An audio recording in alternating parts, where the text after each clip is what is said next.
Olá,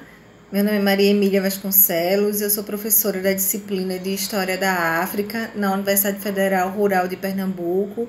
e queria começar minha fala aqui agradecendo o convite do professor Danilo Cardoso, que está organizando o evento junto ao grupo Educar, né, da Educação Antirracista, e que tem a intenção de pensar em algumas pensar a organização e a realização do evento junto com um calendário celebratório, festivo. Primeiro, de pensar aí, junto com a programação da Unesco, da comemoração da década dos afrodescendentes, mas também da comemoração dos 15 anos da Lei 10.639 e também a comemoração dos 25 anos da Casa Brasil em Portugal. E esse também é um evento que tem aí como propulsores, organizadores e participantes, em sua maioria pesquisadores portugueses e brasileiros, mas também de outras nacionalidades, para a gente pensar um pouco em torno das legislações educacionais, mas mais ainda da história das populações negras, no meu caso mais específico também no Brasil, mas nesse momento da gente pensar quais são as contribuições da Lei 10.639 de 2003, que versa sobre o ensino de história e cultura afro-brasileira nos diferentes níveis e estabelecimentos de ensino no país, no Brasil. E aí eu compreendo que essa legislação ela serve como um instrumento de enfrentamento às desigualdades raciais e sociais. Ela também tem uma potencialidade de desestabilizar hierarquias, de alterar essas relações de poder, de contribuir para o questionamento de alguns valores e de algumas crenças em torno dos papéis sociais das populações egressas do cativeiro, das populações negras. Essa legislação também ela potencializa o debate em torno da ampliação dos direitos sociais e também da conquista de cidadania. E aí acho que é um dos eixos centrais também da Lei 10.639 vem no sentido de ressignificar o lugar das populações afrodescendentes na sociedade afro-brasileira. E aí a gente pode dialogar com dois conceitos, que é o de reconhecimento, e aí de um reconhecimento por parte do Estado, mas também um reconhecimento da coletividade, ou seja, aquele que vai além do grupo de iguais, mas de um reconhecimento em um ambiente plural e de um reconhecimento positivo, de um reconhecimento que positive a expressão cultural, a identidade, a produção intelectual, a própria memória dessas populações negras. E essa mudança de uma identidade mais positiva se dá numa relação também com a mudança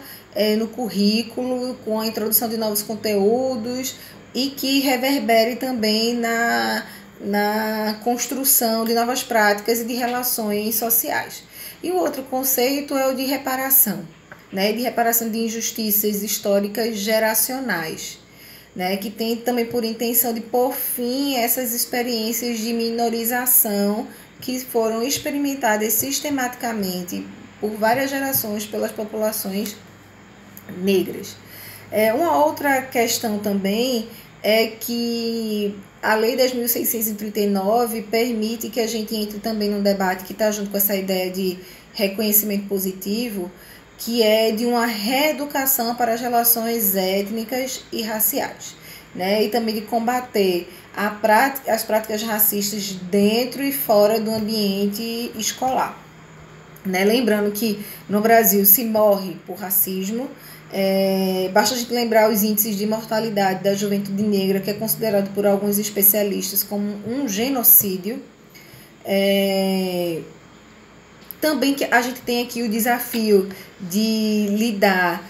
com os conservadorismos, e aí a legislação também permite a gente fazer esse enfrentamento. A gente se encontra no contexto que está ainda mais potencializado pelo último pleito eleitoral e pelos movimentos de ondas conservadoras no país, de movimentos a exemplo do movimento Escola Sem Partido e do movimento mais recente, que é chamado Movimento pelas Crianças, né, que tem ganhado corpo hoje, né, no dia de hoje, aqui em Recife, né, que segue também de uma colocação de um outro movimento de Santa Catarina, que é de investir os alunos, de constituir materiais, gravações contra os professores que estariam doutrinando em sala de aula, inclusive também com a solicitação de recursos para construir cartilhas para municiar os estudantes para o enfrentamento das práticas doutrinadoras realizadas por parte de professores, né, dentro do espaço escolar. Então, esses grupos que a gente está chamando aqui de conservadores, eles dialogam com a noção de indivíduo ou com a noção de um sujeito universal, né? Então, tem uma dificuldade de lidar com essas reflexões que visam articular os sujeitos de uma forma plural, de lidar com a diversidade, com a multiplicidade racial e também étnica. Esse é um dos entraves que a gente tem encontrado, inclusive, para fazer o debate em torno das experiências religiosas e das trajetórias religiosas das populações negras no Brasil. Também a Lei 10.639 nos permite desconstruir a noção de uma África homogênea, selvagem, estereotipada. Então, a gente precisa abrir, explicar, entender que as realidades do continente africano são bastante diversas e nos dá subsídio para fugir de um olhar distorcido, de um entendimento distorcido, que é de uma história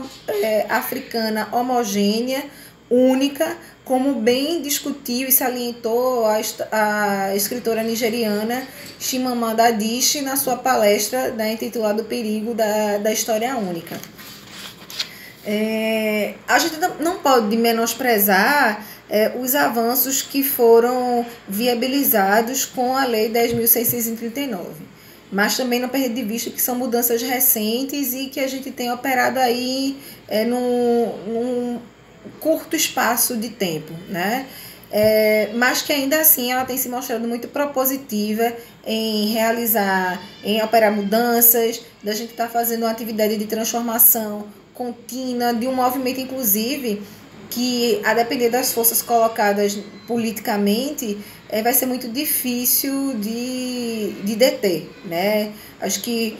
discussões, debates, a constituição também de práticas educativas progressistas em torno do ensino de história e cultura brasileira não vai mais cessar. Mas, se por dúvida a gente venha a perder essa legislação, que ela seja tirada, né, esse debate do ambiente escolar formal, a gente vai perder uma discussão que lida e conversa e fortalece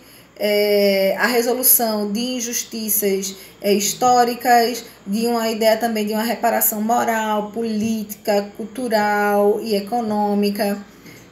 e também da gente se inserir num debate em torno de um processo de desnaturalização da subalternidade, da precarização das condições da população negra no país, e também da gente lutar cada vez mais por um ambiente efetivamente plural, né? Então, eu acho que essas são algumas das perdas, pelo menos mais imediatas e gerais, que a gente pode ter em torno do cerceamento do debate sobre essa legislação. É isso.